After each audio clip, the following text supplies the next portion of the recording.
Welcome, friends, to Tanked Up, the podcast all about video games and beer. I think it's episode 358. I think that's what I typed. 57, 58, 57. It's around there. I forgot last week. Numbers mean nothing. I'm one of your hosts, Ben. Did you forget or did it just not come up? We don't have to say it every episode. It's in the title. Hopefully. Yeah, hopefully. When this goes to people, the only people who might not know is us. That's true. Yeah, absolutely. It has popped up, actually. 358. Perfect. And I'm here with Aadil. Hey, I'm back. You're back. Hooray. Not that I left. I've just been... We tried to move our recording nights, and then we all forgot it. Inopportune moments.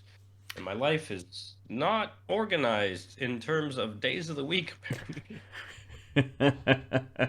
Yeah, and football has been a bit of a shit. The World Cup ruined schedule, so there's been lots of midweek matches as well. So that has changed didn't change. It stopped us from shifting over to the Wednesday, but we have done now. Hello, it's a Wednesday. Let's open some beers and we can talk about whatever we fancy for today. What have you got? What are you going to be opening? Well, I brought a bottle up and I forgot a bottle opener. Oh no, you'll have to smash it on a wall or something. Crack it like an egg. I'm not sure that's how that works. Probably not. If you've got a lighter. I might just... Yeah, I don't have a lighter in this room. Why don't you tell everyone what you have while I get a bottle opener? Excellent. I'm going to be drinking Overtone Shrine. It is 4% beer. It looks like this, for those of you on the video. It's pale ale. And it says, once again, we have collaborated with Glasgow's favourite metal band, Bleed From Within. This time, we brewed a super sessionable pale ale to pair perfectly with their new vinyl release of their 2022 album, Shrine. The hops are Cryopop, Cryopop, Citra, Citra, and Simcoe. So, yeah, a 4% pale ale from Overtone. Normally, we think of Overtone as a bit beefier in their beers, going for the dippers and the higher percentage IPAs. So I thought I'd try something a little bit smaller from them today to start me off with this evening. So I shall stick my thumb right through that one, get it open, get it poured. Aadil, what have you got? What joyous things will your bottle opener bring forward for you? I have a local Durham brew from Durham Brewery. Okay. It is their Dark Angel Stout. It is 4.3%. Drinks much bigger than 4.3%. A robust and full-bodied stout with coffee roast bitterness and rich caramel notes. 7 different grains, including oats, create a complex malt body. This is balanced by good old English hops. And it is suitable for vegans. Nice. Perfect. It's non-filtered, bottle-conditioned. Durham Brewery. I realized, despite living here for almost 6 months, coming on, well, something like that. Yeah, it must be. Yeah. No, wait, October to April is 6 months. So only October, I suppose it was, wasn't it? You sort of were floating back and forth August and September. Yeah, I got the job to start in September 1st, but didn't move there until October, where there is here. But yeah, so I realized I didn't really have any Durham Brewery. So nice. I figured I'd start with a stout. Have you had a beer from them before? I've had several, but just not on the pod. Yeah. Mm-hmm. And I've not had the Dark Angel Stout. It seems like something that they would do well. And it's still stouty weather, isn't it? Yeah, absolutely. It's been raining here most of the day in Bristol. It's definitely stout weather. It was sunny on the picket lines. Nice, good. That's what you want for the picket. You want it to be nice and sunny. Yesterday when I was... So I'm under the weather. I'm sick with a cold, and I did not picket yesterday because I woke up and it was -1, according to the Met, and I was like, ooh. I am sniffly and my throat's scratchy, and I think I shouldn't go outside for a couple hours of standing still. Yeah, I absolutely. felt extremely guilty, but luckily my colleagues are like, nope, that's not how this works. The point is, you need to be able to take care of yourself and have the time to do those things, and you don't. So Exactly. a strike day is definitely one where you're allowed to take care of yourself. Yep. Completely. Good. Yeah, I'm glad that everyone else had my back. had your back. Exactly. Good. So this beer, it's Overtone. It's very light. A little bit more straw than maybe the camera's getting it quite well actually.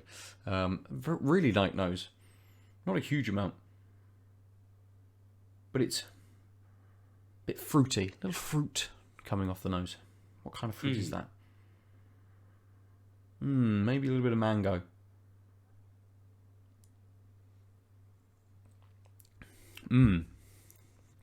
Okay, flavour-wise, it's really nice. That's really... it's light. It's a very light beer. But it's very refreshing. That's really nice. Really light kind of... Maybe it's a touch of mango, but that subsides very slightly. What I was getting from the nose is there and sort of pared back a little bit to allow maybe a touch of something sweeter. But not too sweet in there. What is that? Maybe a little bit of orange as well. It's a nice little flavour combination. But it's a 4% beer. There's not a huge amount to it. You know, it's sort of here's a nice, light, refreshing, fruity flavour, and that's it. You know, there's not any kind of residual bitterness towards the end. There's no kind of earthy or piney notes kind of coming through at all. Absolutely fine for pale. I'm more than happy with it being just this nice, light, easy drinking beer. But unfortunately, it means it's going to go down very, very swiftly. Is that unfortunate? No, not in any way at all. There's not really much more to say about this. I shall keep pouring it into my glass, keep supping away, and we'll come to you, Aadil. Sounds good. So I poured a bit heady. Probably part of my pour, probably just because I rushed up the stairs with it. But you can see the head had hit the top level. It's now subsided, and you got a nice, quite creamy, thick. You can see that it's like got almost like a float almost. Like you've got that core bit that sort of has more body. Nice. It's got a lovely sweet with some coffee. Yeah, so sweet coffee, lightly roasted notes on the nose.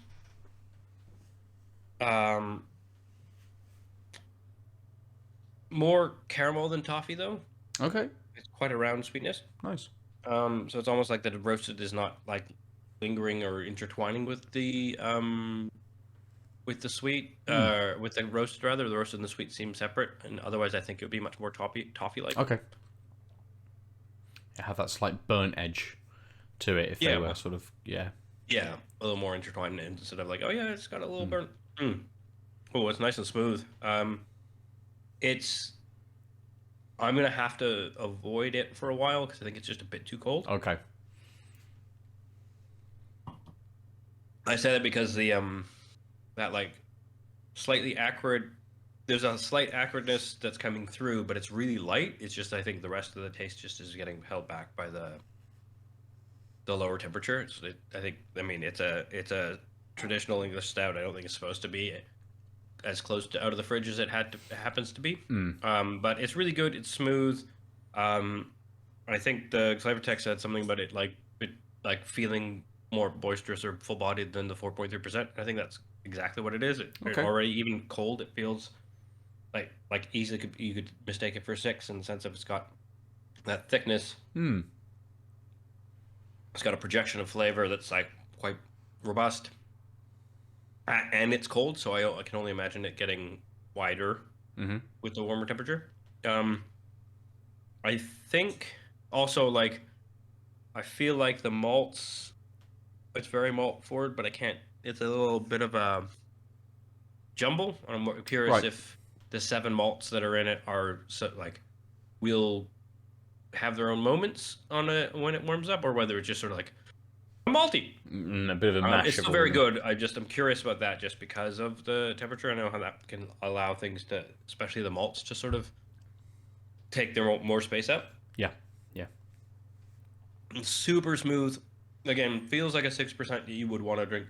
You could easily drink quickly, which is great when it's a 4.3%. Absolutely. And that it has enough volume, you're not disappointed and sort of trying to slam it back to like make it feel bigger. But it's yeah, if you've because it's got that thick head and quite a good flavor, you have to like actually like pay attention to that the like actual like wetness and the viscosity is lower than you would expect. So it's masking that quite well in the sense of you don't notice that it is a 4%, where if there wasn't these other things, you might key into the fact that it's thinner because there's less alcohol. If that makes sense. Yeah, absolutely. Okay. Yeah, so I'm curious as how it blossom. Already, I would say it's worth picking up. It's just sort of bitter, acrid coffee enough with this light caramel touch that you could. It's like a great sessionable stout. But I have a feeling it's got more to tell. Cool. Nice. Yeah. Nice. The beers that you've had from them previously, are they more kind of traditional styles? Yeah. So Durham Brewery doesn't. Yeah, is a traditional brewery that does most regular styles. So it's not going to do like a crazy weird milkshake IPA, for example, right? But we do an amber or something. Yeah, it doesn't do just the same bog standard things, I guess, is the thing I would say. Okay. Nice. Yeah. Cool. Good. This just as I've been sipping it, this Overtone has opened up just a touch more. I think maybe the fruit outweighed, or at least its kind of initial sweetness sort of pushed a touch more. But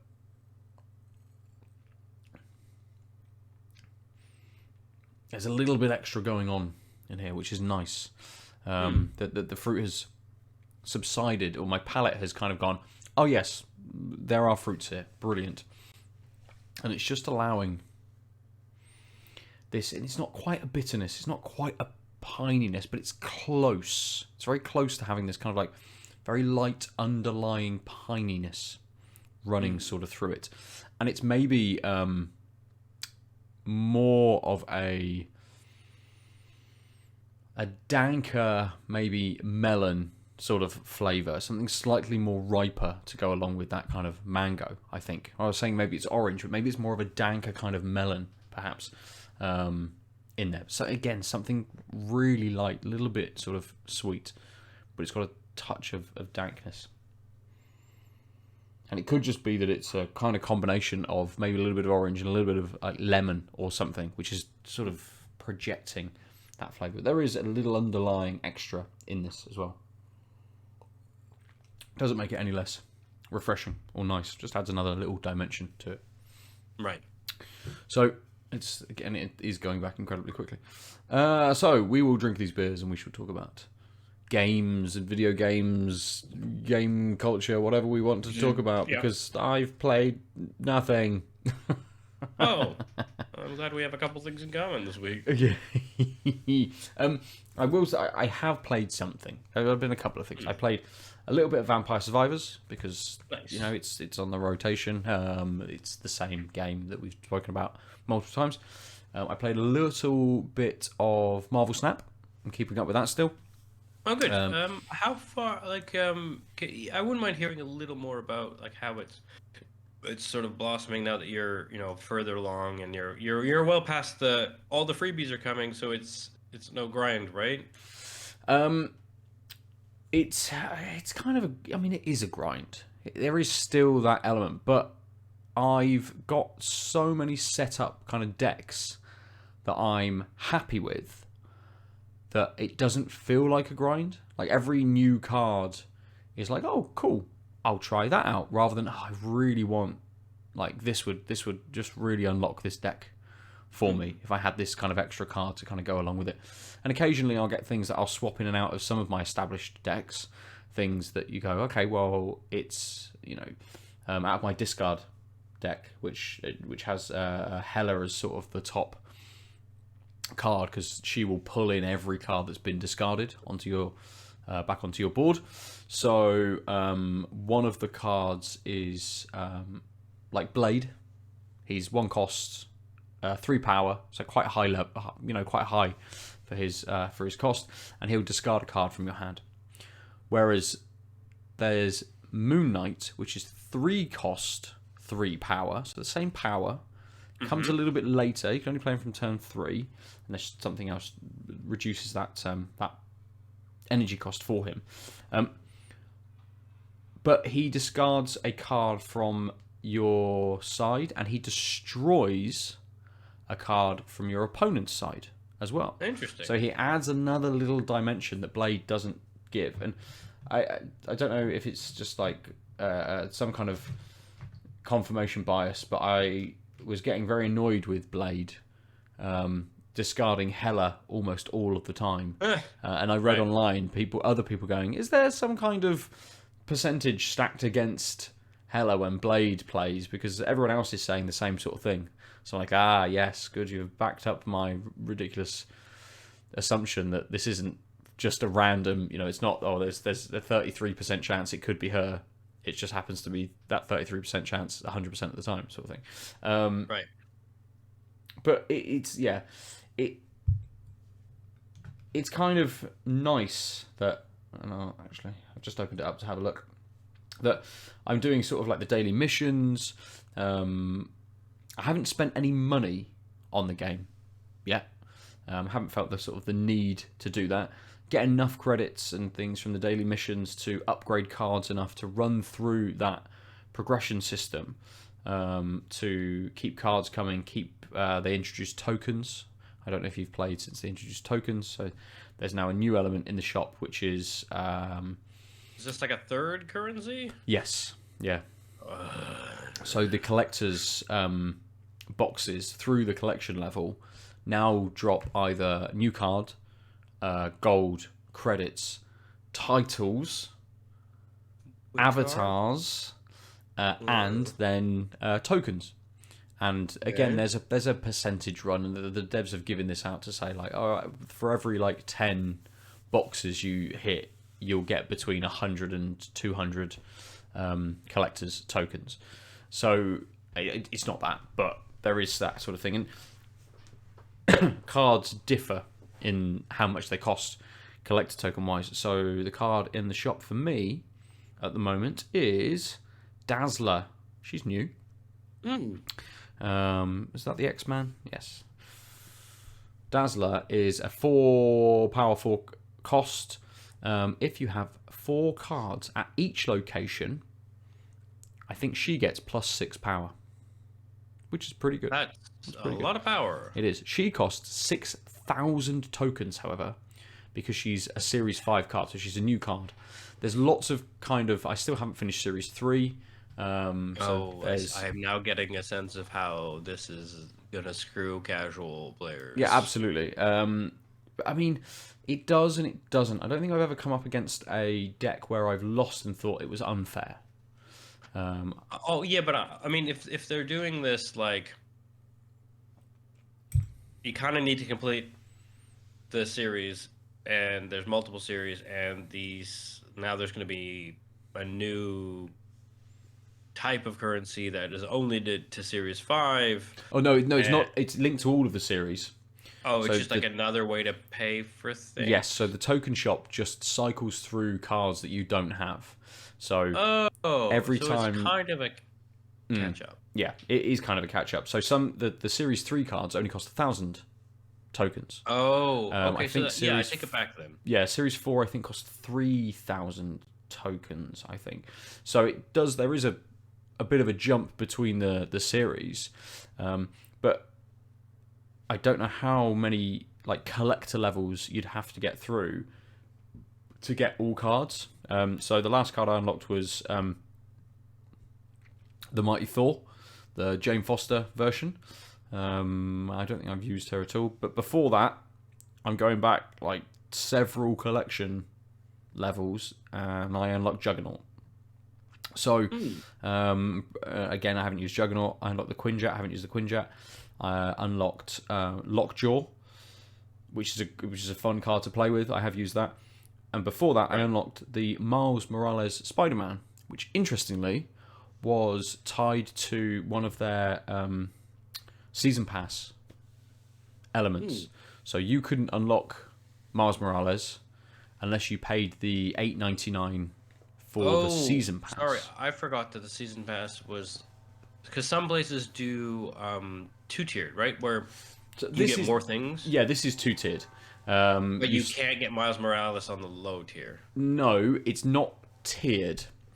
Everyone runs through the same 50 levels, but level 1 and 2 might be locked unless you've paid the premium. Everyone then gets the level 3 unlock. Level 4 is locked unless you've paid. You get the level 5, everyone gets level 5 sort of thing. So it is stacked in a way that, at the moment again, on the Season Pass, I'm at level 20, and what I've missed is MODOK. So I've played against him. That seems like a crazy card. I've missed boosters for MODOK. I've missed more boosters for MODOK. I've missed a mystery variant. I've missed Ant-Man Avatar, some gold, some more boosters, an Ant-Man variant. Further through, there's other things, card backs, titles, gold, loads of stuff that is just kind of locked to you. And actually, all this really gives me is a little bit of gold, occasionally some boosters and credits, really. But yeah, I was able to claim level 2, 4, 5, 8, 10, 13, 16, 17, and 19 so far.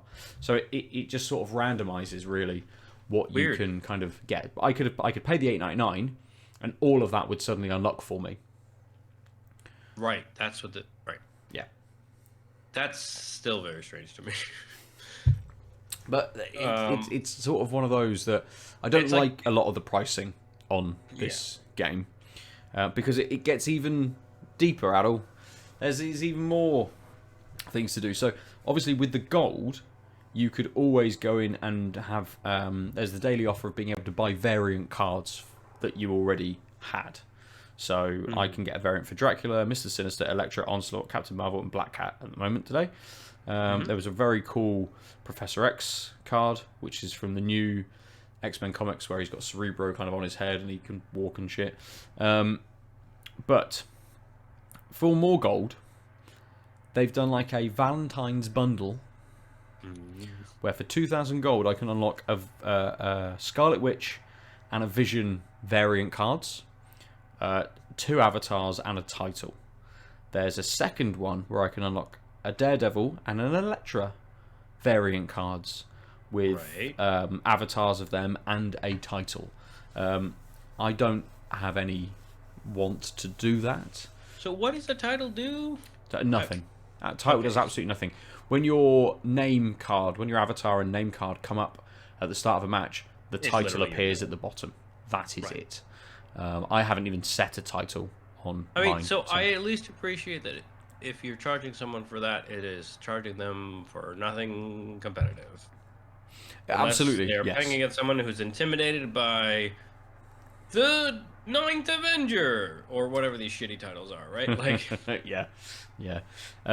There was it the season pass or was it just an extra thing that they were doing a while ago? They collaborated on a music video with some famous person, and the music video basically had loads of different styles, animated styles within that, and showed loads of different Marvel heroes and villains and stuff in there. And so the store then said, for this week, you can have a variant Rogue and a variant Gambit card with maybe some credits and a few other things for something ridiculous, again, like £6. And it's like, I'm not going to do that. It's too much money just for 2 variant cards. Right. But I joined the Reddit for the game, and lots of people are there doing the math and going, actually, this is a really good bundle just because of the amount of credits or the gold or the tokens that you get, because it would take you this much. I'm going to just close my window because there's a helicopter circling above my house for some reason. That is wild. It is the Wild West out this side. What has happened to Bristol since I left? Almost nothing. Apart from police helicopters floating around. So yeah, there's a lot of different ways that you can spend in this game. And, you know, ultimately you can buy gold for real money, and then gold can be used to buy credits. Like gold is the direct currency, right? Yes, yeah. And then it's credits. Then it's credits, and credits are the ones that help to upgrade cards. And those aren't direct bought? No, but you can trade gold for credits. So not even like veiled. It's not like you use gold in this activity and that will get you more credits. It's like, oh yeah, I can just convert it. Absolutely. So at the but the thing is that you could buy 300 gold for £4.59. I can then spend, even though I can't buy directly 400 gold, I can then spend 400 gold to get 500 credits. And, that's a bad exchange rate. And then the credits depends on the level of card. So, you know. Yeah, and that's where I find it like sketch. But 500 credits is the top amount you would spend on a card. Wait, how much is 300 gold? 300 gold is £4.59. So you're spending like £5 max. So spending £5 for only one unlock, as long as you've got the card to that point to then spend the 50. I mean, just from playing and not spending any money, if I just quickly get my cards up, not upgradable, quality, that's what I want, right to the top. I have got, let's have a look, where's my infinite cards? So I've got a bunch of them. So card is max quality 1, 2, 3, 4, 5, 6, 7, 8, 9, 10, 11, 12, 13, 14, 15, 16, 17, 18, 19, 20, 21 cards I have at max quality. Twice as many, maybe not quite twice as many, half as much again, maybe about 30 cards at then the next tier down. Again, maybe then twice as many at the next tier down.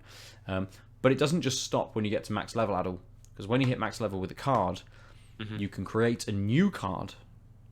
It's the same card, but it's a new version of that card with a slightly obscured background. And then once you've rolled that one through to max level, you can split the card again to have a card which has the obscured background, but then has lots of little particle effects floating around the card. So are you trading that card in so you still only have one of that hero, or are you getting multiple? No, you're getting multiple versions. But you can't have multiple of the same hero in the same deck. Exactly. You can only run one of them, basically. So it's functionally replacing it. It is yeah, absolutely. So I've got a Scorpion card. I've got 3 Scorpion cards. I've got the base card. I've got the base card with the obscured background, and then I've got the base card with an obscured background with a particle effect which comes out of it.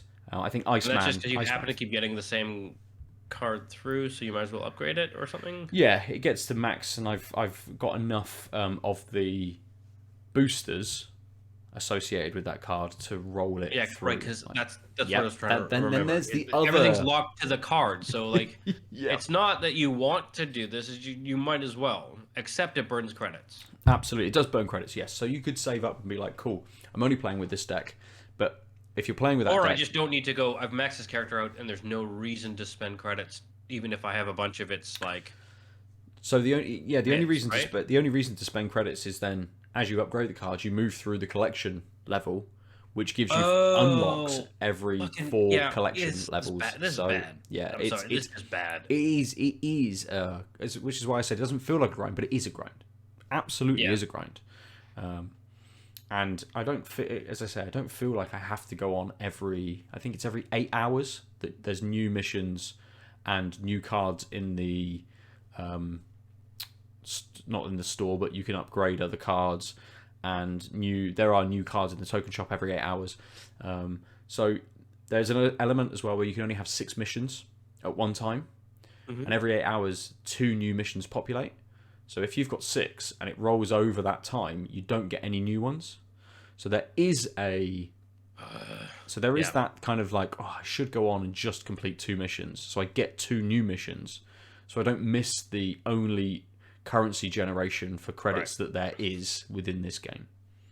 Yeah, so I mean, this is my problem with like Magic Arena, right? If you wanted to not spend money, you've got gold and you've got gems, and the gems are the bot currency, and the gold is the stuff you like earn through the daily missions, but they refresh a certain time every day. And you can cycle them twice, I think, a day. So you're like, oh, I don't play red, so I'm just going to cycle the one that says attack with 17 red creatures or whatever, right? Yep. But like, if you don't log in every day, you're not going to be able to generate enough money, gold, right, in a week to do anything worthwhile. So if you play casually, you're like grinding games just to earn credit, just to in like a month and a half get 1 free draft or something like that, right? And that and the economy in general is shit, and they have like cynically tried to fix it. Made it like, oh no, you don't want to make this easier, you want more money. I'm kind of done with this. And actually, when I started playing with friends, I realized I liked the game a lot more on the gathering part, and it's like, oh, I like the ins and outs of this game, but there are other games out there. I don't need to spend my time on this game playing in a way that isn't the way I like using these cards and stuff, right? And also when it's not functionally fun because you're grinding, and I don't want to support a client that has a bad economy.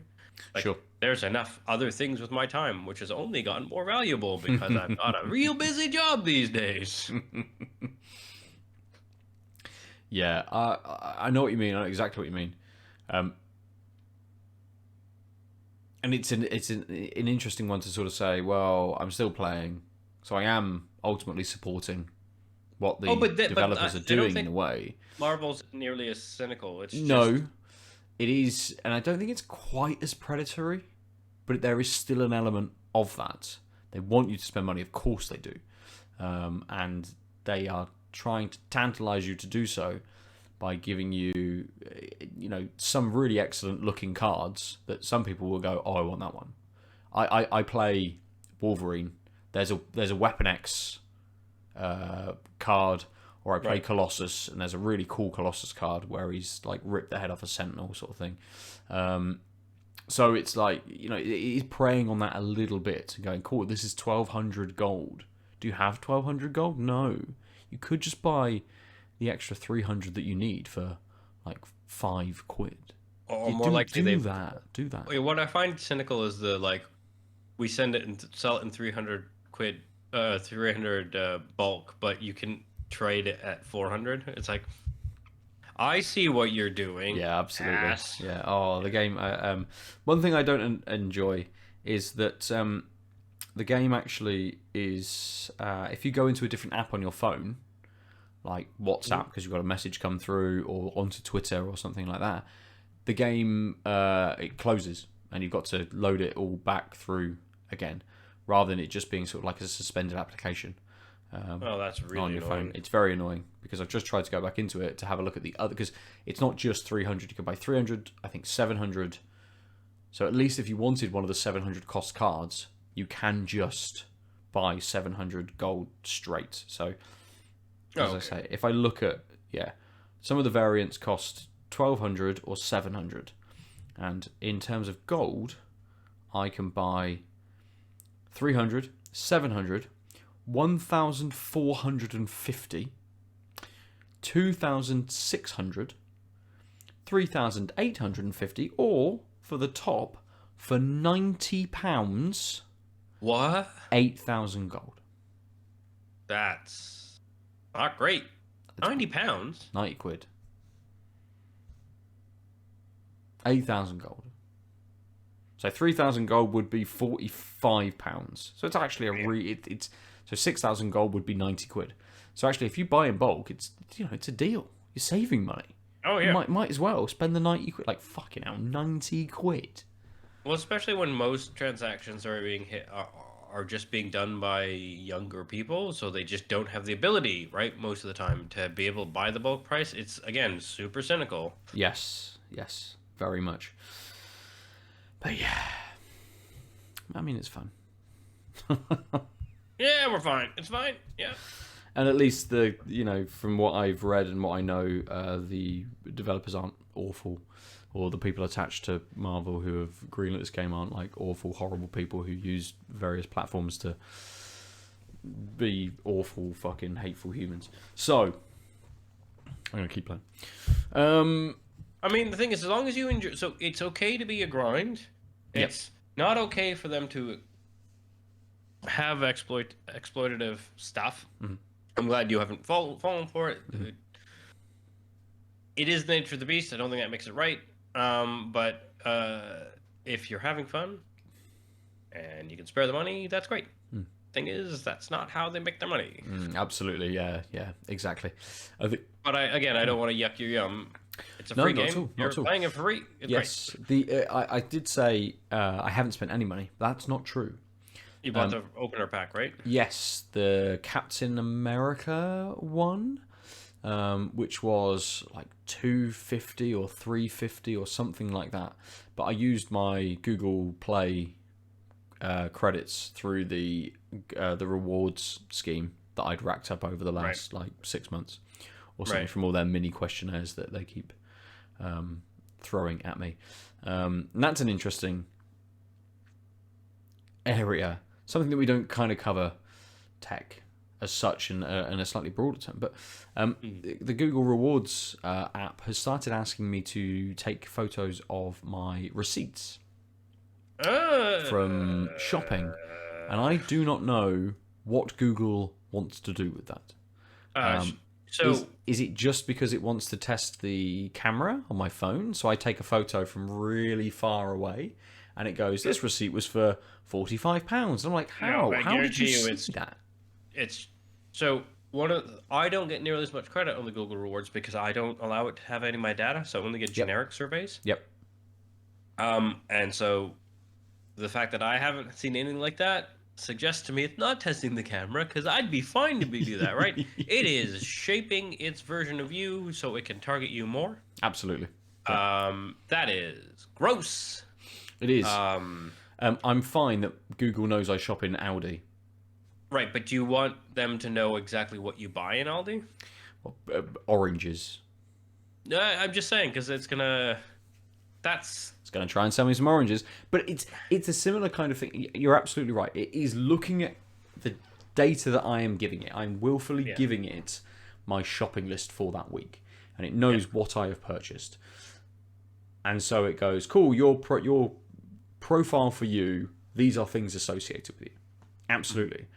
I am, at least as we've just kind of alluded to with Marvel Snap, and not buying packs or getting into these slightly more exploitative currency systems and those kinds of things. Mm-hmm.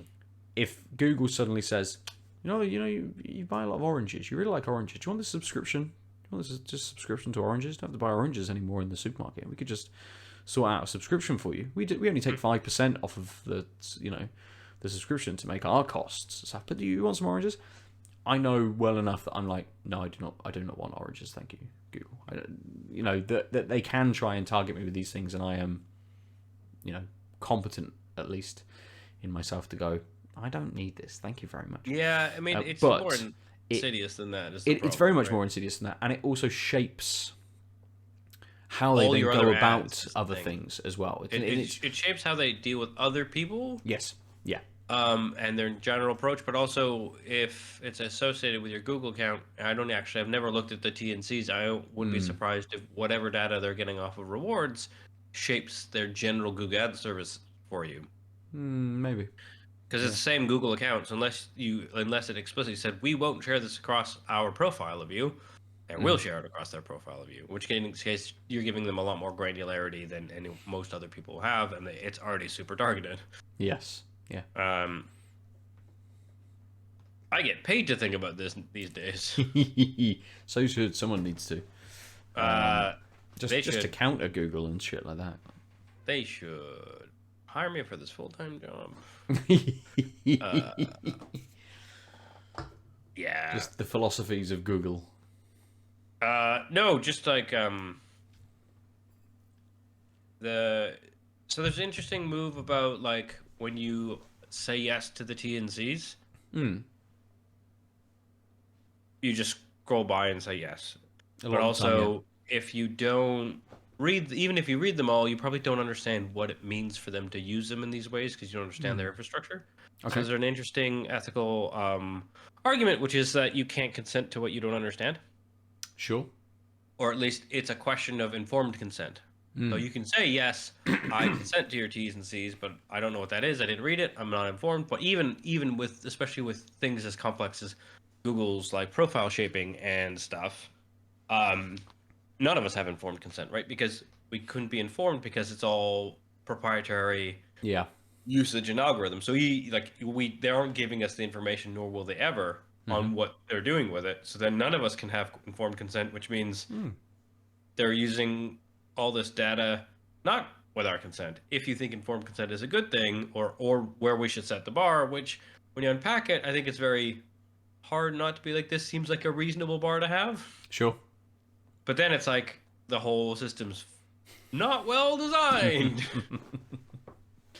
No, and it's designed very specifically in a very specific way for companies to be able to do what the fuck they want, essentially, right? Yep. And there's just no way we can stop it. No, the only way you can, again, you can't stop it, but you can remove yourself, I suppose. But very hard to do with someone like Google. You just move into someone else's ecosystem instead, and then, don't have informed consent with their T's and C's. Oh yeah, instead. That's what I'm saying. So the thing is, I guess the thing I didn't say out loud is, we live in an internet age. You can't really function. You can pretend like you can function without the internet, but you can't, which means if informed consent is sort of defined away based on proprietary usage, so that we could ever have the information, then there isn't an ecosystem that is allowable, but then you can't just not use these things, right? Too much of our lives are touched by these things, especially behind the scenes, that unless you are a hermit in the woods, your consent is being broken in this way. Even if you didn't have Amazon, Facebook, Google, any of those services, things you use have those services, and your data is being pushed between them. Yep. So it's just like, no, we're just kind of screwed. Yeah, absolutely. And it's even scarier. Excuse me, with like GPS and stuff like that. Especially when you're like, Google, how do I get to this place? And it's like, I know exactly where you are all of the time. Oh yeah, I don't have Google. I don't let Google track my location data, which means sometimes I have to remember an address I put in because I won't remember the addresses I've looked up. Other than that, I think it's fine. Yeah. And all that sounds great until you realize that this is all the honor system, which I think is hilarious when like Facebook got busted, right? And there are people like, oh, now they can't because the EU has put GDPR, and so they can't track anymore. It's like, well, no, it's a legislation that says you shouldn't do this anymore. They could choose to do it. Absolutely. Just tell you they're doing it in a slightly different way. Tell anyone that they were like using the microphone or like how many data points they were tracking until exposés happened, right? We had no idea that every like click, how long you lingered on an ad or in an app, etc., was all being tracked. Most people still don't understand that, and because no one says that's what we're doing. And it's like, okay, these people just did it, and now you're like, well, someone told them, promise don't do that, and now they're not going to do it, even though that's like the basis of their entire multi-billion-dollar company's profit schema. Yeah, I'm sure they're just saying, yep, we can't do that anymore. Yeah. Anyway, Yeah. On that note, I might open another beer. Oh, fair. I'm still nursing Ooh. this one. No, it's a stout, so it's probably going to sit a little longer. I'm moving to an IPA. Nice. I have a slight theme. The previous beer from Overtone was a collaboration with Bleed From Within, which are a metal band. A metal band I've seen for a long time ago, more than 10 years ago probably now. But I am now drinking a beer which has an excellent name. It's from Azvex, and it is called Unreadable Metal Logos, and it's Oh my god, bunch that's of amazing. just a bunch of ridiculous Oh god, that's the most inspired fan art I think I've ever seen. it's so good. I love it so much, because why are metal band logos so ridiculously unreadable? It's got things on the side which I can't read. They've definitely got words somewhere. There's words within this somewhere. Kind of that, Yeah. face looking kind of horned Stuff. things. Yeah. But I mean, at least that one says Azvex on the front. I've got that one. Right. But it is an IPA, and it's 6.66%, because of course there is no flavour text from these guys. It has, however, got Citra, Mosaic, and Eldorado in it. Where are Azvex? Liverpool? Yes, Liverpool. Cool. So, I appreciate black can art. Lovely silver, unreadable logos. So, Oh, yes. That seems like one of the ones you rinse out and like keep around. Yeah, absolutely. If I had my board from several years ago of can art. Oh, I forgot about what happened to that board? Did it not survive the move? No, it did. It did. Yeah, because it was here, right? It was in this room before you had the shelf and stuff. It's it's before the shelf. And then when the shelves went up, there was nowhere to put it. It sat over there for a very long time, and I went, I'm not using this. Yeah. Turned it around to use it as a pinboard. Never used it as a pinboard. Chucked it in the bin. No, fair enough. Yeah, because I think I dropped it and the frame cracked slightly. So, okay. Yes. So yes. This is a nice smell. Bit bigger than the last one. Getting a bit of fruit coming off. Lovely frothy head, like ridiculous. I was gonna say it looked like I love how fucking opaque it is too. Yes, absolutely. It's like a wall of yellow. It is. It's a solid frothy colour. head. Yeah. That's probably one of the frothier beers I've had recently. Obviously, January was a bit of a weird alcohol-free month, so all of those beers were not flat, but nothing. I mean, like they weren't that. flat carbonation-wise. Oh, that's a lovely flavour. So it's quite similar to the Overtone. In that there's a little bit of mango in there. It's kind of like a sweet start, but obviously being a 6.6% beer, it's a bigger flavour than the Overtone, being an IPA versus a pale. But it's got a little kind of almost chewy note to it as well. Like, it's not super thick and viscous, but a little dankness running through it, and a dryness to it. It's got me going. It's very sort of, it is chewy, absolutely. I was gonna say, is it chewy or is it like replace me? No, it's definitely chewy. Okay. The flavour lingers, so I don't need to go back to it too much. And it's got that kind of very slight, right at the back of my mouth. It's not an alcohol burn, but it's almost like the residual effect of an alcohol burn. Like, I can feel almost like a cooling at the back of my mouth constantly from this.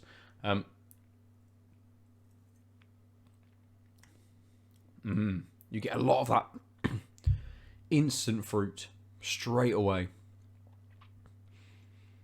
Getting a little bit of mango. Something else. I don't know what that is. I don't know what that something else is. But it doesn't fade. It just sticks around. And there's, again, maybe it is a danker ripe, really, really ripe melon sat in there as well. It's almost edging towards that kind of slightly more earthy tone, but it's not quite there. That kind of that tone of that sort of salady, oniony kind of, or slightly more peppery kind of salad that leads into that earthy note that we were getting in lots of double IPAs last year, maybe the year before. It almost has that, but it's not quite there. And it'd be really interesting to know what the balance of Citra Mosaic and Eldorado are in this. Whether it, again, is a bit more heavy in the Citra and the Mosaic, and the Eldorado is just doing a little lift to give it a bit more of a chewy kind of flavour, with the Mosaic and the Citra kind of pushing more of that fruit. That's lovely. That's a lovely fucking beer. Incredibly impressed with this as a package overall. I'm going to get the rest of it in my glass. Perfect. Cool. I'm going to very much enjoy this. We'll move back into games. If you want another beer, Aadil, just jump in whenever you're ready. Yeah, I'll do that. I still have like about a third of a quarter of a bottle, yeah. as well as whatever's in the glass. But having said that, now that it's warmed up, actually, this might be a good time for me to talk about it. Warmed up, it got a lot more chocolatey. Okay, nice. And I think the malts kind of came out more in the sense of, I think they're just supporting the. I suspect the chocolatiness is the malts coming through and pushing that acrid coffee taste out a bit and filling it up and kind of binding that. Because I remember I said it felt like the burnt and the sweet were further apart. I think with the warming up, the malts are actually the thing that was missing to bring them together. Okay. Hence it feeling more like chocolatey in the sense of like not dark chocolate, but like milk chocolate caramel, something like that. It's really good. It's still just as smooth, and again, still feels not 4%. Sorry, 4.3. It's really excellent. I do like that the burnt taste is fuller. It's got this nice sort of harshness of a robust stout in the sense of like, oh yeah, these malts are here. It's got a burnt taste. Not the acridity is sort of faded away a bit, so it's just this like burnt without the like ashes, I guess is a way to define it. Yeah. It's very good. I like will get this again. Because of course here in Durham, the Durham Brewery beers aren't that expensive. That's nice. What are they, like 4, actually, 5 quid? Something like that, yeah. I actually can't remember. And it's just like, what's the bottle? A 5? Is it sort of a pint? Is it 6? It's 5 straight, half a liter. Nice, that's good, perfect. I don't know what these ones were. Maybe like $3.50 and sort of $5.50, something like that. But you do tend to find, again, drinking local, especially maybe from non-big name craft beers, do tend to edge a little cheaper than you might think you're going to be spending on something. Yeah, I think that's about right. Yeah. Good. So, we apart from a bit of Marvel Snap, I haven't played anything. However, and this is something that I think you'll be incredibly interested in. Whether you'll do it or not, it's just an interesting thing. I was put on to a emulator for the PlayStation Vita, which is available on Android devices. Those are two juicy things. They are two juicy things. It is called the Vita 3K. I've currently got it loaded onto my phone. And I haven't tried it yet. I've got a couple of games ready to play, but I wanted to attach a control pad to it, and I thought, what better time PS3 to test out? I mean, DS3 would be good. I don't have one. what better time to test out the old Stadia Yeah, I should control have guessed. pads I'm annoyed I didn't guess that. than now, because as I think Lucy and I mentioned it a couple of weeks ago, Stadia it's dead. Stadia is dead. But before it died, there it is, look, hooray. Before it died, they put out a program to change your Stadia control pad from the Wi-Fi setting that it has to basically become a Bluetooth device. Wait, it has both antennas in it? Yeah. And they just sold it with one turned off? Yeah.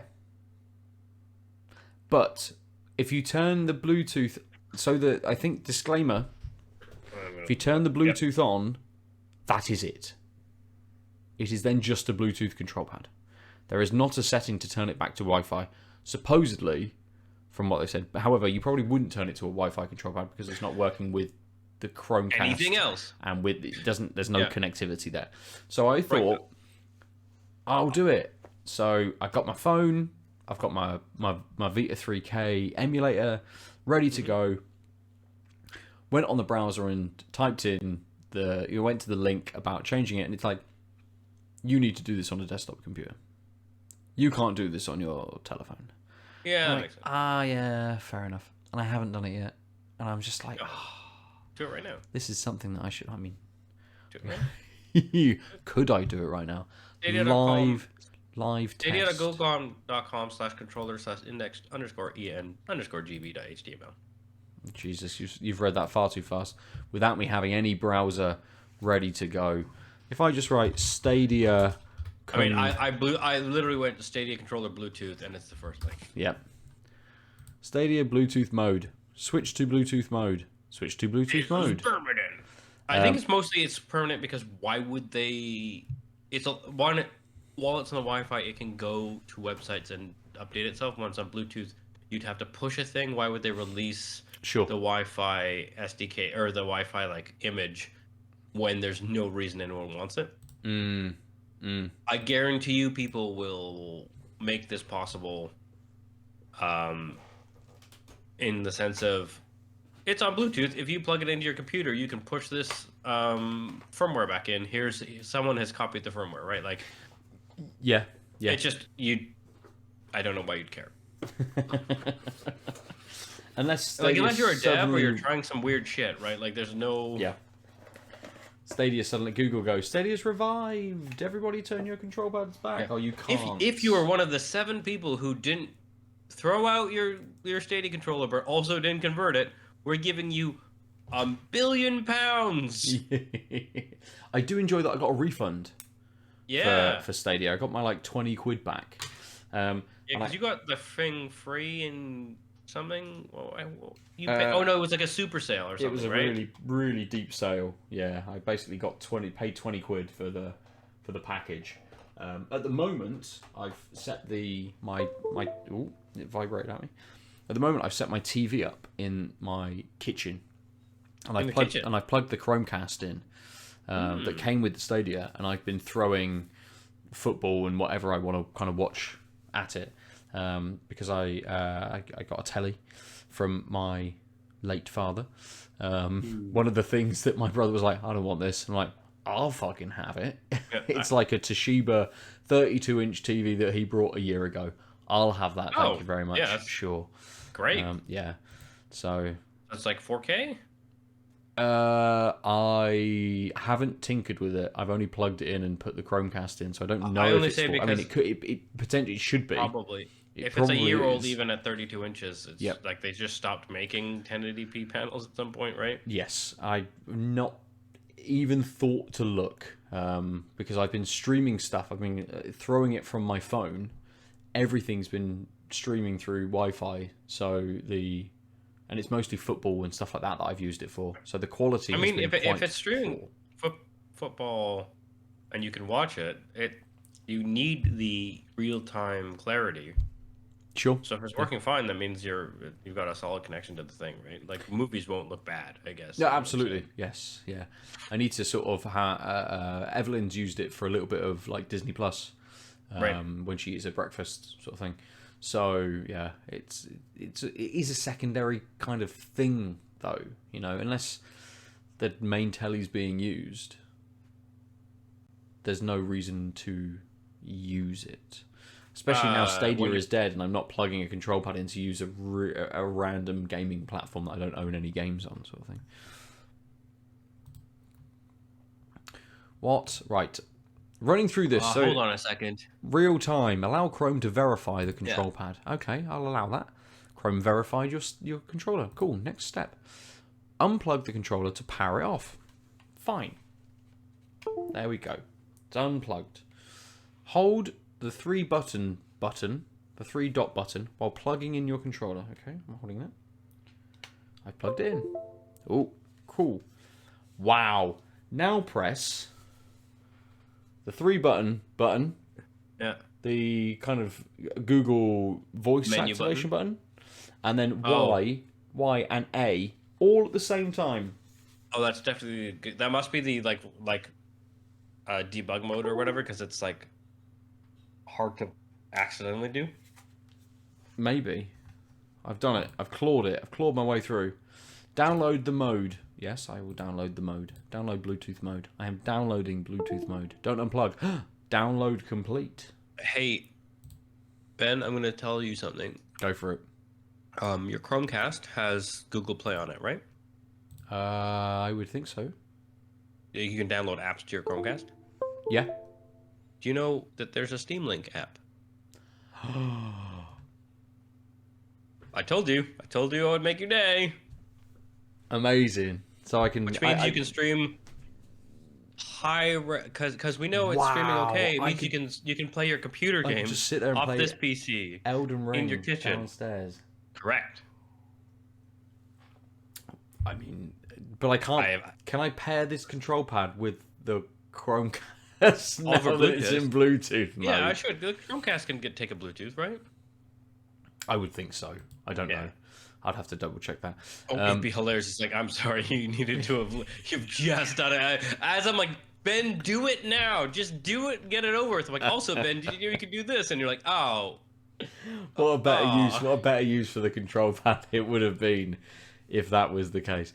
But there we go. I've done it. It's the Bluetooth mode update is installed. It's the latest Bluetooth mode for the control pad. So I will work out how to pair what buttons I've got to press to turn the Bluetooth on, I suppose, to do it with my phone at some point. Perfect. Done. What a joy it is to have all of this random redundant tech lying around. Yep. Hold on a second. Let me just... Oh, yes. The corner of redundant tech. Oh, actually, you know what's not redundant tech that I haven't told you about or talked about because I haven't had time? Last year, before the summer, I supported a Kickstarter. Right. Which was like kind of irresponsible, but I was like, my life is going nowhere, and like I'm making a little money off of stand-up and paying my bills with photography, and this is a thing that, who knows, it's a year out probably. And then the year passed. And so I now have a 3D printer. That I literally forgot that I like kickstarted for a few hundred quid in like a mad... I mean, it was like a week where I hosted it, like a month I hosted a couple times and like made 80 quid, 100 quid in like off the bucket that I wasn't expecting. And I was just like, yeah, I've always wanted to play one of those. Sure. This one, like, it was one of those, like, I've always wanted to play with a 3D printer. I could probably resell it. They're reasonably successful enough that I don't think this is not going to come. Fuck it. And then it was like, oh, they're like, hey, just make sure you got your address right. I was like, oh, shit. Yeah. I have yet to print a thing. That's how busy. I've unpacked it. I have the app on my phone. There's a test thing. Oh, it's from your phone as well. Oh, yeah, it's totally over Wi-Fi. So, like, it doesn't have to be tethered to my computer. Wow, nice. Yeah, and it's got loads of good reviews, and haven't even like made a cube. That's the like busyness of my life. It's just like, oh, one of the things though is like I've been trying to organize the office, and I realized actually all these like random cables and shit that I don't need on the day to day, I need to put in like a Neat. couple of boxes and throw them in a corner and make this office like, because I don't work here because it's a mess. Mm. And then I stupidly am like, I should.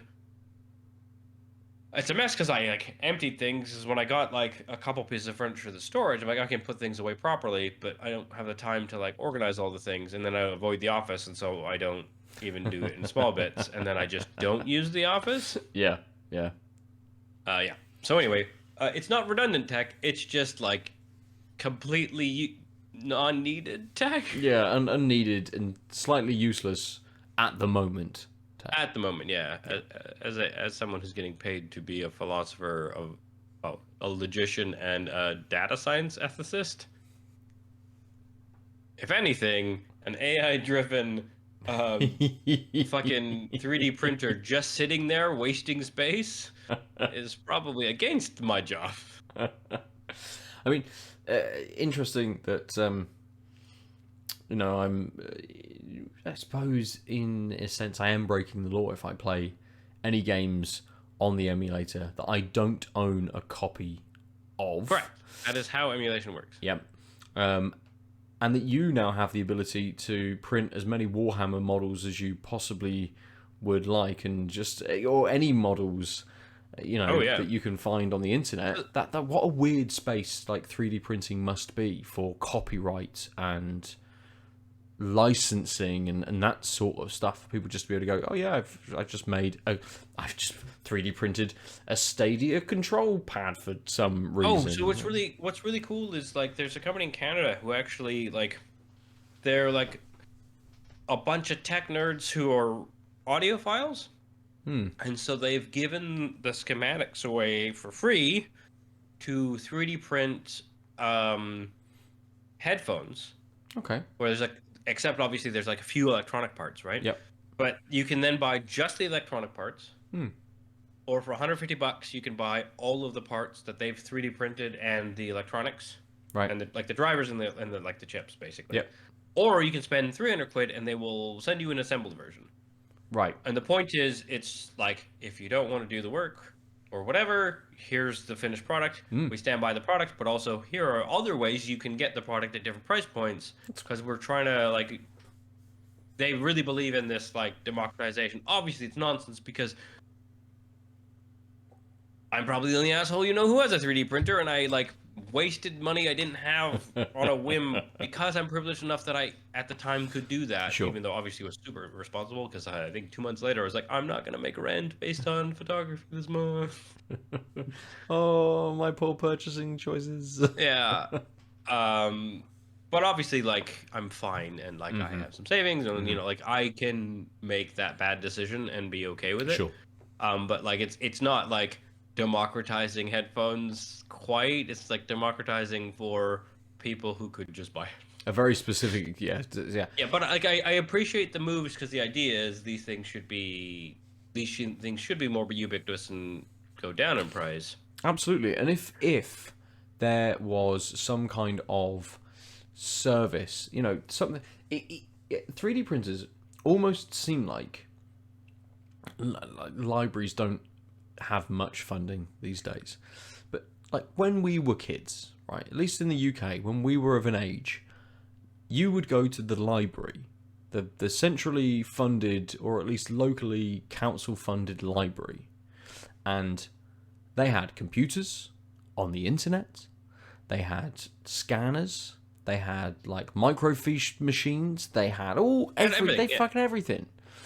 So yeah, I've actually heard of like people saying that libraries should literally have 3D printers. Absolutely. That you can just walk in and like maybe pay a fee for the filament. Yep, right? completely. But like the overhead, the cost, like the library pays for the like wear and tear on the thing, and like the energy. And I think that's a really cool idea, because then it's just, if you're paying for the filament, you're just using up time. Yes. On the printer, but then it's like it's a pretty like sure some rich kid could make a giant cube or a dong, who cares, right? But like people could actually make interesting things, and like if the CAD like software is easy to understand, then like also they're like people who tinker at home and like try and solve problems, but like, oh, I need a thing that's this shape. It's this by this, and then you could be walked through and like, oh, that's how you use the software, and you could make that little thing that's even just a shim, right? Like that's a thing you could do if you wanted to. The library could help. Absolutely, absolutely, and it would open it up to so many more people. Then the idea of these companies, and I think that is a great idea. Them saying, "Cool, buy our headphones for £300," but actually, just buy the component parts and build it yourself for £150, or pay for the schematic to 3D print it and buy this little £20 set of electronics to completely do it yourself. You know, if suddenly you've got the schematic, you can go to your local library. You don't have to have that outlay of the 300 odd quid to buy a 3D printer. Yeah. It does open up a big can of worms in terms of, cool, I've paid like 15 quid for this schematic and now I can just charge people 20 quid to print them off this. But that would happen with anyone who had a 3D printer, potentially. Yeah, so that's why I think if it was a library, it's like, okay, well, once people know that, it's like, okay, well, why don't one of us? The librarian's like, why are you mass producing these 3 component parts constantly? What are you doing with this?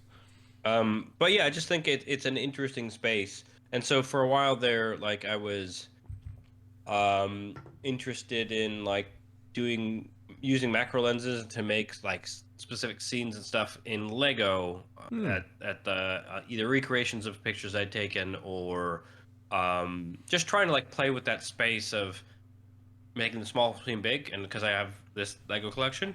And I was like, oh, you know what would be really cool? This is what I was thinking was, because I was at the time I was thinking maybe I will, because photography is becoming a bigger part of my life, and that's a small side project that I like wanted to go back into. It's like, oh, maybe I will want to do that like more seriously, where it's not just like a Lego climber on a brick wall, right? But like actually trying to build the space. Oh, well, there's limitations to Lego. Oh, it would be actually kind of nice to like make the missing bits to like keep the ABS environment, but have a specific thing that would make sense for whatever I was artistically thinking about. Hence the, I'm gonna just splurge on a Kickstarter of a 3D printer. That's a smart idea. And actually, now that that's there, it's like, oh, it's reminded me of that like project. And so like once teaching is over this term, I could potentially have time to go back into the hobby more than just walking around with a camera and actually do that. And then I have this thing. I like the idea. I like that it kind of almost enables you to spread your hobby a little bit, you know, or at least to go in slightly different kind of directions. Yeah. And at the end, like it's just it's a unique enough thing that like I said, it had good enough reviews. I got it on Kickstarter, so it's already like even like it's never been used, so I'm pretty sure I could just put it in the box and sell it for slightly less than retail, and I would make money. Yeah. So like I think if I poke at it a few times and be like, oh, I actually don't think this will ever do a thing, I'll at least get my money back even as a used thing because I got it at the Kickstarter price. It'll be fine, but it has an option of being really interesting, right? Yeah, absolutely. I guess it's almost, you know, the Stadia control pad is the Stadia control pad. It's a control pad. Yes, I can now use it on X, Y, or Z device, essentially, which is great. A 3D printer is a lot more open, I suppose, to facilitating other things. Yeah, it itself doesn't do anything for me until I need it or need something else, right? And I'm really looking forward to finding. The other thing is just now there's a whole area of the internet and like things people tinker with, which is like my bread and butter. I have no idea, right? I have no idea what people use these things for outside of like models, cosplay, prototyping type things. But I know there's just enough of these out there and crazy nerds. It's like, ooh, I can't wait to find out whatever nonsense is going on, right? Completely. Speaking of nonsense, got a beer. Ooh. It is from Manchester. It is from First Chop. And it is the First Chop Haze. It's the Azaka and Enigma Double Dry Hop Hazy IPA. 5%, 330 ml can. Nice. Yeah. So, I had a thing I wanted to bring up, but I wanted to. I didn't know if you were out of your bits. Yes, my bits are out. Okay, well then let me show you how lovely and clear this beer is. Very clear. Wow. Um, Clearest beer of the night. Oh wow, it's got a appley. There's something on top of it. Oh, I can't place Don't that get spell. apple much at all, do we, in beers? I know you had a beer which was like, it's full of apples. Like, is this just a cider? Yeah, Yeah. yeah. Outside of beers that are disappointingly unbeer-like, yeah, it's rare, right? Very much, yeah. Right. So what is this? What is that smell? This is gonna drive me nuts.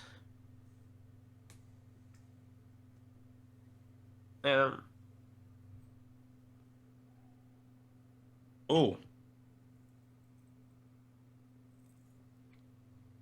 interesting. In what way? In a way.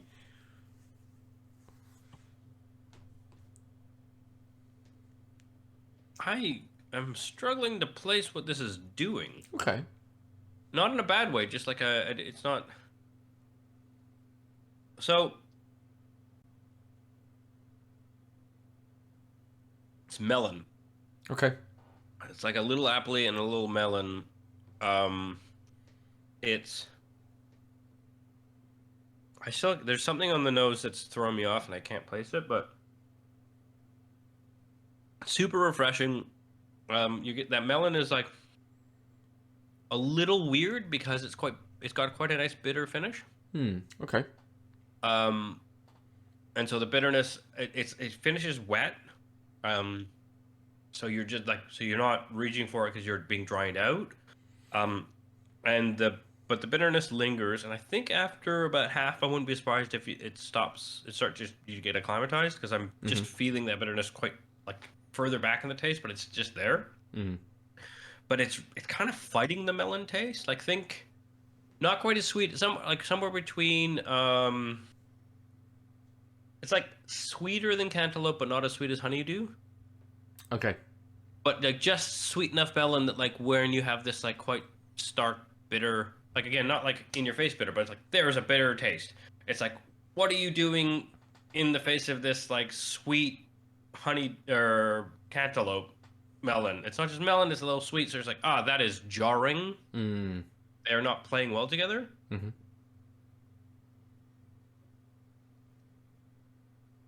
But like I said, I suspect that's gonna fade into itself just as you get used to the bitterness.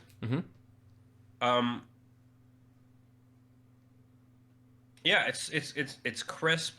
It's what did I say, 5%, something like that. Have you had much Enigma? Recently, no. I was just because I can't. I also haven't had it recently, and I don't have enough of a hop memory to know what it might be adding. No, I don't either. Yeah, I'm still a little puzzled by it. I hope it evens out a bit. It's super interesting. It's not bad. It's just again, I feel like there's just a disconnect. And again, I think it's because it's not that it's got this like tropical note. It's got no citrus, but like it's got tropical. The apple's only on the nose. It's not in the taste. It's quite like, so that must be the dry hopping, right? It's got this melon taste. It's got this bitterness, but the melon's just a little sweet, and it's just throwing me off.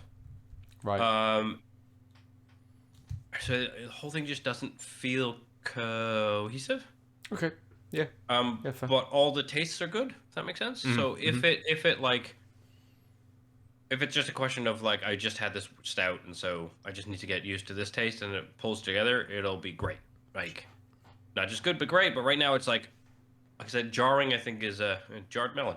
I think is the word I'll go with, just because it's like good things jarring together. Not like ugh, but like what? Okay. Yeah, Fair. All right. Cool. curious. Yeah. Nice. It's also my first from First Chop. Oh, really? Okay. I've had a think, few from yeah. First Shop before. Yeah, I've heard really good things, which Always. is why I was kind of. I think this is why I'm sort of shocked that it's like this fruity, slightly bitter, melony thing. All that sounds good. I've heard good things, and it's like, oh, but something's pulling me away from it. And I think it's just that interaction. Okay. Yeah. Anyway, um, I now realize that I said I was going to say things, so I Yes, awkwardly you will did. segue into myself. um, so, I have two topics, Okay. which are releases I've heard about. Mm-hmm. One is, did you know? So, did you like Valiant Hearts? Yeah. Valiant Hearts is a fantastic game. I loved it. Did you know that a sequel is coming out? I did, Did but you only know- because Lucy told me. Oh, is this last week? Or no, on it might have just been in the Discord? Discord. Yeah. Yeah, I thought so. I was like, I didn't listen to all of last week's episode, but I didn't think you talked about it. But yeah, so Valiant Hearts Coming Home takes place in the end of World War One. No, in 1917. So the second last year. It centers on two brothers fighting to survive the trenches alongside other Valiant Hearts desperate to find their way home. For all those of you who don't know, Valiant Hearts is this really great World War One cell shady animated game that is more puzzle than combat. Yes. And it is well written and great, and it is very much focused on 4 characters. The man, the girl, the dog, the other man. Yes, 4 characters. Yeah, right, 4. Yeah, including the dog, who's integral. And it's wonderful and beautiful, and it's bizarre because Ubisoft apparently signed a deal to make this a mobile-only game released on Netflix. Oh. So you didn't know this? Yes, this is a Netflix mobile exclusive. Okay. I'm glad you didn't hear the whole story, because I was like, this is wild. It's possible it's a timed exclusive. I haven't quite. I've not seen anyone say how long the exclusivity window is, but it is already out on Netflix. It should have been out. Is it? I believe. Let me double check. Oh shit. Yeah, Netflix. Valiant Hearts Coming Home is available to play on Netflix now. Why you've not heard about it is because it's only available on Netflix That's mobile. Which again, fucking nuts. If you recall when Lucy told us about Point P, right? That's a Netflix game too. Yeah. You couldn't know. First of all, no one knows it exists because it's released on mobile. But the problem is, all of these games are released as like Netflix : blah. So you would have to like search the title and the word Netflix for it to pick up. And so that's why I guarantee you didn't know this. No, I did not. I did not know that it was out at all. See, I might be gone for a few weeks and I haven't played games. I haven't even played Case of the Golden Idol since at 0 seconds since I talked about it on the podcast. That's how busy I've been. Oh, also I was playing with someone, and so we just haven't had the time together. But yeah. Oh, there it is. Games, there it is. But alongside, and I don't know whether this one's a Netflix only. There's a new Tomb Raider game out as well, called Tomb Raider Reloaded. Yes, I'm sad I closed that. So my third topic was I read about this briefly. Let's see if I can find it again. Oh, I've not read anything. I just know that one was coming out. I asked for a code and they said no, we haven't got enough. I think Valiant Hearts Coming Home. Get game. Yes, I will. I will absolutely do that right now because Valiant Hearts is so good. Right. I remember it came out as I can't remember what Ubisoft called them. It was Sorry? it came out with what was the name of that? Grow Home. Grow Home and Valiant Hearts, I think, came out at the same time, and Child of Light. Yes, Child of Light. Yes, out of this like Ubisoft indie type of thing that they were sort of doing, and I don't know whether it is a you work for us. If you have an idea, come to us and we'll see if we can help you make that game type thing. Right. Whether it was an externally developed thing and Ubisoft were like, cool, we really like the idea of this. Because, again, Square Enix do some very light indie funding and publishing as well. Whether it's just the bigger companies going, we want a little bit of a hand in this, let's help some people. Oh, there's not enough space on my phone. I'm going to get rid of Immortality. 65 megs. Jeebus. Yeah, Immortality is nearly 14 gig. I'm going to get rid of Immortality. Goodbye. I've only played that very, very briefly. So, remove Immortality. I will, because I haven't done anything with it. Apart from messed around with it a tiny bit. So, Valiant Hearts is currently installing. Amazing. Yes, but that was a very odd period for Ubisoft. Where they're like, hey, here's some cool games. And we're like, yes, absolutely. Here's some cool games on PS Plus. Oh, amazing. Yeah, fine. Yeah, cool. Have them for free. Yeah. It was like right away. Yes. Yeah. And I don't know why. Like, what? It's a long time ago now. Yeah, but now I can't. So I've read. I'm really annoyed because I found a review. Oh, that's what it was. Okay, so I'm just gonna read the title of the Kotaku article on Tomb Raider Reloaded. Okay. Because I didn't have the patience to read it, and also it's very opinion based, so I didn't want to just be like, "Hey, this is a thing, guys." But the title is New Tomb Raider is sort of like Vampire Survivors with bad microtransactions. Oh, boo. Playing Tomb Raider Reloaded is fun, but dealing with everything else in the game ain't, is the sub byline. And I was like, that sucks. Yeah. But Valiant Hearts, free if you have Netflix. Yes. Which I do. Hooray. I technically don't. It's my sister's.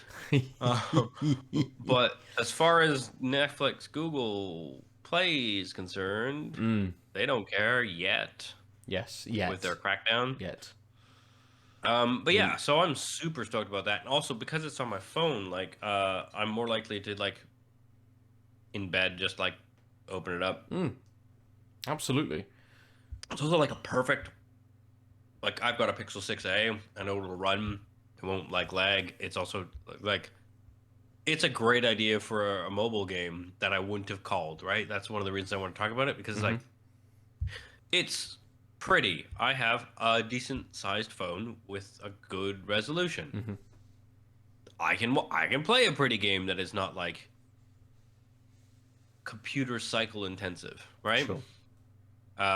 And it'll be big enough that I will enjoy it and be able to follow the details and the plot and enjoy the art style, right? Although it'd be great if you could. How can you play Google Play games on a Steam Deck? Yeah. I was just wondering, can I play Google Play games with my Stadia Bluetooth control pad? Well, on your Chromecast. Yes, I need to. You can just install it on your Chromecast. Yeah. Right? Completely. I assume that's possible. Though, although Chromecast is such a niche thing, it's very possible that it can't run all of the games because it would need to have the processing power, right? Like the Steam Link, it needs to stream from your PC. So all the Chromecast would be doing is I'd have to play it on my phone and cast it. Oh yeah, then you're fine. Yeah, that would be fine. Yeah. But then I would just pair your Stadia controller Bluetooth mode can definitely pair with your phone. Yes, so it wouldn't pair then with you the would just exactly wouldn't pair with Yeah. the Chromecast. It'd be pairing with my you would phone. pair with the phone Yes. because you wouldn't, even if you could, you wouldn't want the lag between. Absolutely, yeah. Yeah. And the Chromecast is just displaying the phone display on Yeah, for the telly you're instead. just your phone is using some of its cycles to send its screen out. Absolutely. Good. I'm glad you brought that to my attention. It's very nice. What was the second topic? There is new DLC coming out for Powerwash Simulator. Okay. It is Midgar. Oh, from Final Fantasy VII. Yeah, I was like, I'm just gonna say the thing and let it sink in. Yep, Powerwash Simulator's FF7 pack lets you clean up Midgar. Okay. And it's such a smart goddamn thing. Oh my god, it's just such a slam dunk. Right? Like, give us your assets. We'll put our grime filter on. And we'll both profit off nostalgia. We'll let people clean it. That's amazing. I think It's just 5 jobs across Midgar. it just released on PlayStation 5, I think. The game, you mean? Yeah. So, guess what? The Midgar Special Pack is free on March 2nd across Switch, PS4, PS5, Xbox One, Xbox X, and PC. Nice. And of course, there is story, which I really want to know if it's more Powerwash Simulator nonsense, or if it's weird FF7 nonsense, right? So you take on jobs from Avalanche and Shinra, cleaning up messes from Don Corneo's lackeys, Professor Hojo's specimens, and Heidegger's dangerous tech. So this seems like very deep cuts of like, where did shit go wrong? Clean up after Cloud and them walked by. And I really hope the plot is like you trying to figure out who's fucking things up from the various angles, you know? Like, God, that'd be so good. You're just like the cleaner cleaning up the nonsense, right? And Barrett just like pokes his head round the door and then disappears again. It's like I didn't do this. Just goes. He's gone. Yeah. Yeah, that would be very, very good. I did need to play more Powerwash Simulator. Is this a paid DLC? No, it's free. Oh, it's Free March 2nd. Free. Across all platforms. Just free. So you've got the Hardy Daytona and Shinra Hauler. That's Cloud's bike and a little truck. Mm-hmm. The Scorpion Sentinel. That's the first boss, right? Yep. Yeah. Tifa's Bar, the Seventh Heaven. Nice. The Mako Energy Exhibit. What's happened in there to need a fucking wash? I was going to say something that's very rude. I won't. The Mako Energy There's Exhibit. lots of cosplay that will tell us exactly what's happened in that space. Or just DeviantArt. The Mako Energy Exhibit, which is presumably like a model of Midgar or something. Mm-hmm. And then the Airbuster boss. Okay. Which one's that? I assume by the boss it means that it's like the beaten up, electronic corpse of said boss. Oh yeah, I just can't remember which one is. Oh, it's the That'd be fifth very boss cool. in the remake. Oh, it's the arms and the like little tank treads. Yeah. When you're going through the reactor. Yeah. Yeah. But the fact that there is still Powerwash like tidy plot on the corners is what like seals the deal for me, right? Yeah. Absolutely. And like those are tiny, like it's free, but it's still like FF7, so it's like, yeah, cleaning Cloud's bike as your first mission, it's enough to hook you to want to like get there, right? Yeah, absolutely. And like they had a Lara Croft and Tomb Raider pack Ooh. earlier this year. Ooh. Yeah, cleaning up Lara's estate. So it's been trashed or something. Oh yes, yeah. And I'm sure we talked about it. We talked about it in the Discord, definitely, and I definitely mentioned I hope the butler's in the fridge still. Oh yeah, exactly right. Yeah. So it's like, especially considering most of us didn't pay for it because it's the Game Pass. Uh-huh. It's just like more free content of this. Yeah. Yeah, of course. I'm gonna check it out. Best way to play Final Fantasy VII Remake on Xbox, I suppose. Is Powerwash? Sorry, Xbox Yeah, people. we'll say that's the best thing The way. only way to experience Final Fantasy VII Remake on Xbox, Yeah. unfortunately. Nice, nice. It's a nice place for us to finish this week, knowing that there's some excellent free stuff coming out for an enjoyable game. I'll finish with this. Makes me think that they've got a lot more in the pipeline, which is really exciting. Very Right, much. because they did.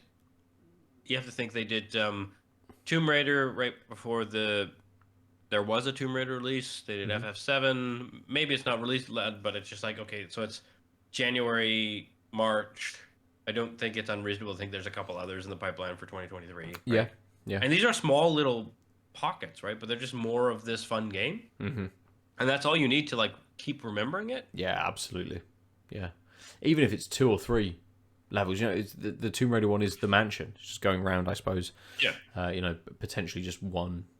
Yeah, and I can see why, level, given so. that FF7 is so sprawling and there's not like a specific Yes. big-ish place to do 5 things where it's like a couple bosses, a bike, and then like a location like the bar, and then another like location that's, like I said, I think the the Mako reactor model or whatever it was called is probably not a thing you saw, or if it is, it's like not a big deal. It's just it'll show off enough FF7 and you're like, aha. Yeah, absolutely. Nice, good. Beers. We'll return to what we've drunk so far. I've liked both of my beers. The Overtone Pale was, which is called Shrine. Nice and light, easy drinking. Light flavour. Very light. That's the word for Shrine. It's light. Whereas for the Azvex Unreadable Metal Logos, big flavour, which was great. It stuck around. It was chewy in a way that it was more from the flavors going on. It didn't, and the dryness, but the flavors lasted. So again, it didn't want me to go back to it necessarily. It didn't pull me to go back to it, and I went back to it because it was very, very enjoyable. And as a package, I fucking love it. Absolutely love the idea of this random set of metal logos. So 2 fantastic beers this week for me, which is nice. Aadil, your beers. How do you feel about that? Yeah, so the Durham Dark Angel Stout, it did open up. It's still basically the beer I described at the top and like touched on earlier. I think the key is closer to room temperature. The things that I said were disjoint, just kind of knit together, and that was enough to be like, yeah, I will definitely reach for this, especially as a 4.3% that like punches above its weight in the sense that it doesn't feel like it's a weaker stout. It feels really well made, and all the things work well together, and it has the body it needs to, regardless of its alcohol content. Great. I will keep it in mind. I don't remember if it's a regular of their offerings, but it could eat at 4.3%. It's like the ideal, I think, sessionable stout because it feels big and boisterous. So you will drink it slowly like a good stout.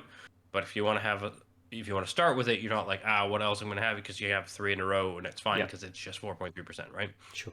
And then the A's, the first chop A's. Yeah.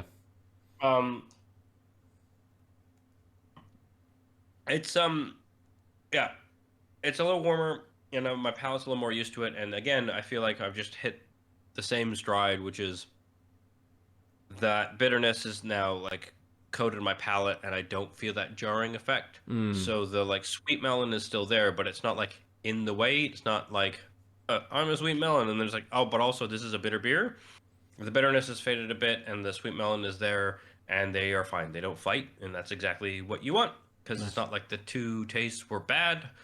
It just they seemed to be fighting in a moment, and as soon as my palate acclimatized, it stopped being that. Fair. Nice. Good. So, good beers all round this week, which is excellent. And good chats, good games that we've touched on and talked about, new releases that we now know about. which is excellent. So there may be more games to talk about next week that we've actually played, if time comes. Yes, exactly. We'll see if that quality that Valiant Hearts, the first game, had comes across into the second game. It'll be interesting to see if it's a similar team, considering it's been a chunk of time. Oh, it's been a minute, yeah. But we shall see next week or the week after when we've had some time to put into the new Valiant Hearts release. So, if you'd like to let us know what you've been drinking, what you've been playing, we are at Tanked Up Cast on most of the socials. You can hit one of us up to get a link to the Discord and come and chat to us whenever you fancy about beers, games, all sorts of media and other things.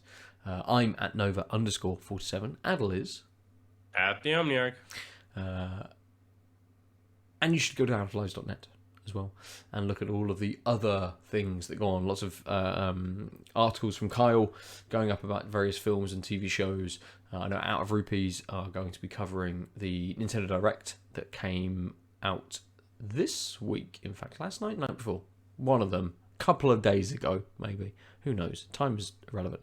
And if you only listen to us on your podcast service of choice, and you have yet to rate and review us, that would be very, very helpful. But you can go to outoflives.net or the Out of Lives YouTube page to see the beers that we are drinking as well, and see the Unreadable Metal logo that I am holding up for everybody over on the video version of the podcast. I think that's all the places we inhabit, all the spaces that we are, the people, the beers, the games, everywhere that we exist. We've been Tanked Up. Come back next week. Goodbye. Ciao.